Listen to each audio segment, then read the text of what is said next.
Chaque personne âgée est unique dans son processus de vieillissement. Pourtant, les inquiétudes quant à son comportement au volant ne font pas l'objet d'une étude individuelle. Certains se disent que leur présence sur le réseau routier rend plus dangereuse la circulation, alors que les statistiques ne les placent pas en haut de la liste de ceux qui provoquent les hécatombes sur les routes. Une personne âgée, c'est quelqu'un qui déjà a un certain âge, qui a en général plus de 60 ans, et c'est quelqu'un qui, en plus, a les stigmates des années. Cela veut dire que ses organes ne vont pas fonctionner de la même manière que quand il avait 30 ans ou 20 ans. Cette personne doit fonctionner avec un rythme, avec son rythme, et puis c'est une personne qui peut avoir d'autres pathologies, des pathologies spécifiques à son âge. Le vieillissement, c'est quelque chose de personnel, de propre à chaque individu. Deux jumeaux ne vont pas vieillir de la même manière.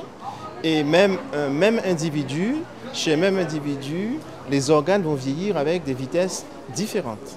Donc c'est un cas personnel, spécifique. Chaque individu doit être considéré comme tel, comme une personne. Il arrive que les personnes d'un âge certain soient victimes d'accidents de la route sans pour autant que les responsabilités leur incombent. Peut-on avouer que les personnes âgées soient un danger au volant? La personne âgée n'est pas forcément dangereuse sur le réseau routier, c'est que son système a changé.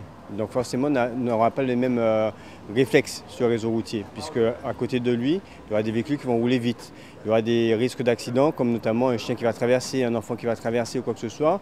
Est-ce que la personne âgée aura le réflexe suffisant pour réagir rapidement? La morphologie aussi de cette personne va changer.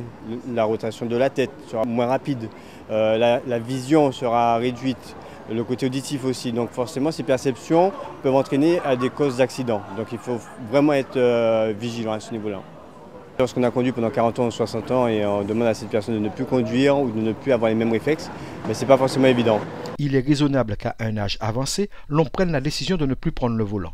Mais cela reste à l'appréciation du conducteur qui considère que ses facultés lui permettent encore de se faufiler dans le réseau routier. Mais ce chauffeur devra savoir écouter les conseils qui le rappelleront à l'ordre lorsque sa conduite aura un caractère menaçant, voire périlleux pour les autres usagers de la route.